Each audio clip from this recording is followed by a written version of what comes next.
Hello YouTube and welcome back to another video from me, your host Logan Albright. It is that time of year again when the Criterion Collection has their semi-annual half-off sale that only lasts one day. And those who are familiar with my channel will know that I always take the opportunity to pick up a few items from the Criterion Collection because I love them. I think they make beautiful, well-constructed Blu-rays and DVDs with great packaging, great special features, and I'm using it as a way to expand my knowledge of cinema, particularly foreign films, which I have really neglected in my life.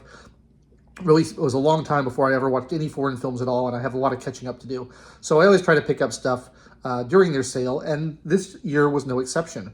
The sale happened in the middle of March, and I received my order on Friday, so I have watched some of these since I received them, but I had not seen any of them prior to ordering them, and we'll talk about them. I ordered 10 discs this time, and let's go through them.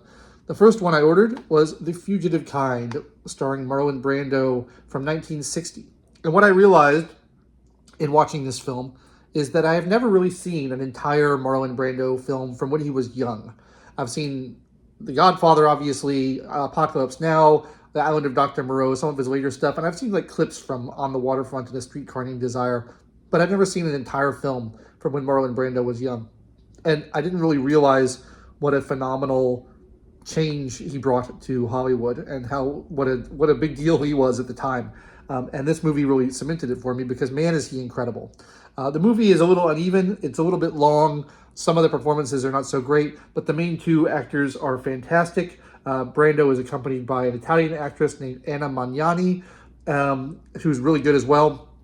But Brando is so different than all the kind of like 50s and 40s and 30s actors. He has this stillness in his performance. He takes long periods of time. He's so naturalistic. He's completely magnetic and charismatic.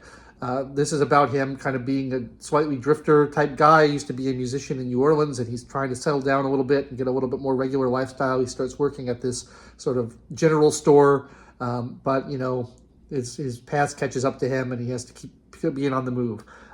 Pretty good movie, directed by Sidney Lumet, who is a great director. He directed 12 Angry Men, which is one of my favorite movies of all time. So the movie was sort of panned when it came out, which I don't really understand because I think it's pretty good. It's not, perfect. It's got its flaws, but Brando is astonishingly good in it. So I really like that one. Next up, we have Army of Shadows by Jean-Pierre Melville. Now, Melville is quickly becoming one of my favorite directors. I've seen two of his films before this one. I saw La Silence de la Mer, The Silence of the Sea, and Le Samurai. And both of those I thought were amazing, great 5-star films. So I wanted to order some more Melville. So I got this one. This is about the French resistance during World War II. It's very bleak and dark. It's about, kind of the brutal, awful things you have to do when you're a member of a military resistance in an occupied country and how little room there is for sentimentality or morality or anything like that. It's very, very dark, but it's beautifully shot. His use of color, I think, is extraordinary. It's kind of a washed out, desaturated grays and blues for the most part, and it looks really, really lovely. And he's got a real eye for composition. I love the way he frames his shots. So he's quickly becoming one of my very, very favorite directors, and I'm wanting to watch more of his films. Speaking of which, the other film I got by him is Le Cercle Rouge, The Red Circle. This is in black and white, so I'm, sorry that I won't get to see more of his use of color in this, but it's like kind of a crime thriller. I don't know that much about it, but I'm interested in seeing all of Melville's films, so I'll be watching that shortly. Next up, Sweet Smell of Success. This is a 1950s drama about kind of the cutthroat, vicious world of gossip columnists and press agents in New York. It's about a press agent who has basically been hired by the gossip, or being pressured by the gossip columnist that he releases his articles in to try to break up a relationship between his sister and a jazz musician he doesn't want to go on. It's all about reputational destruction. It's very cynical and dark. I don't know why when I initially picked this movie up, I thought it was going to be a comedy. It's not at all a comedy. It's very, very dark, but it's enjoyable, and it's really got kind of that 50s edge to it. It's kind of nice. And then this one I watched last night, The Rules of the Game by Jean Renoir from 1939, right before the Nazi occupation of France, basically, right before the kicking off of World War II. This is considered one of the greatest films of all time. I really enjoyed it. It's a very operatic kind of film. It reminds me of like a Mozart opera or a Shakespeare play. It's all these different couples and people coming together at this country estate, the chateau, and everybody's in love with everybody else. Everybody has liaisons with everybody else. It's all mixed up. You don't know who anyone's going to end up with. It's sort of got that kind of screwball comedy feel to it in parts of it. Excuse me. Because it just seems like, you know, all these couples are recombining and rearranging in new ways.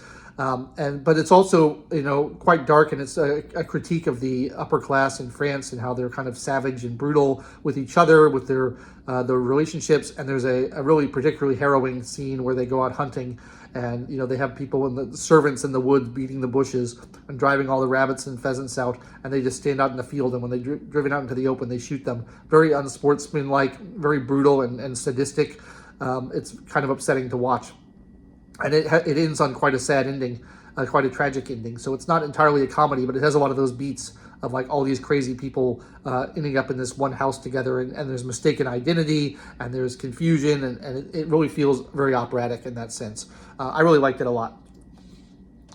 All right, that's the extent of the films I've seen in this set so far, but I have more to go through. The next up is Like Someone in Love, directed by Abbas Kiarostami, the Persian director.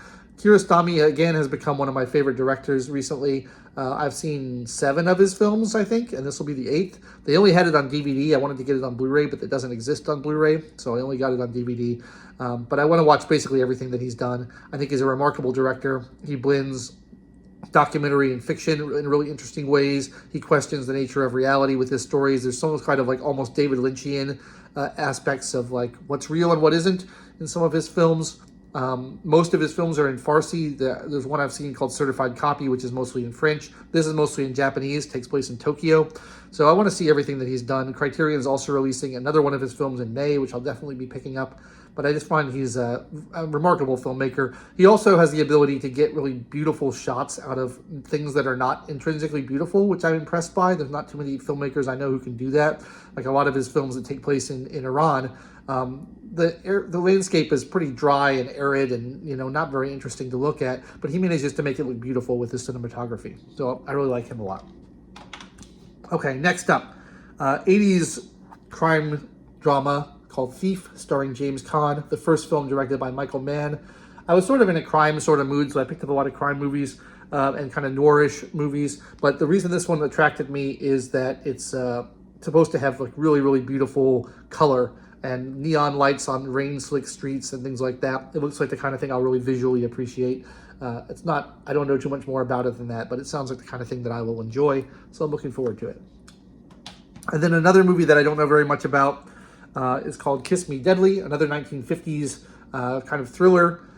This is directed by Robert Aldrich and based on a Mickey Spillane novel. And it's a, you know, I don't know much about it, honestly, except for it's sort of a noir-y 50s atomic age thriller. Should be fun.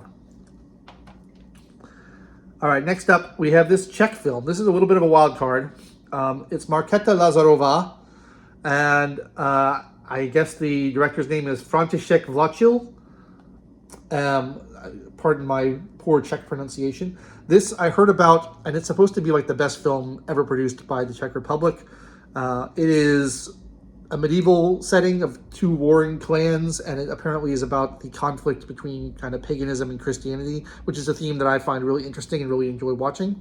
I've been working my way through the Ingmar Bergman box set very slowly. I can only take so many depressing Swedish films in a row, but I've been working my way through that, and I recently watched The Virgin Spring, which is my favorite Bergman film so far. I really loved it. And that is a medieval story and also has this real theme of Christianity versus paganism, which I really respond to. So this sounded like the kind of thing I would like. It's also supposed to be visually very stunning. So that should be great. We'll see. And then finally, the last thing I picked up is Francois Truffaut's The 400 Blows.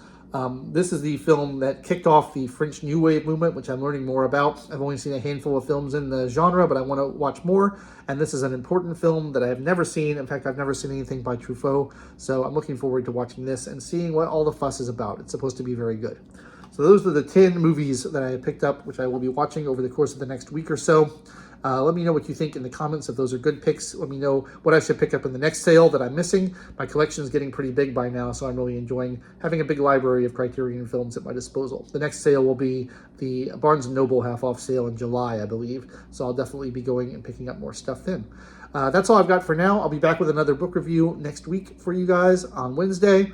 Stay tuned for that. In the meantime, if you enjoyed this, like the video, subscribe to the channel, click the bell for notifications, leave me comments down below, and check back every week for usually a book review, occasionally a movie haul, occasionally talking about music, but mostly books. I've been your host, Logan Albright. Thanks so much for watching, and I will catch you next time.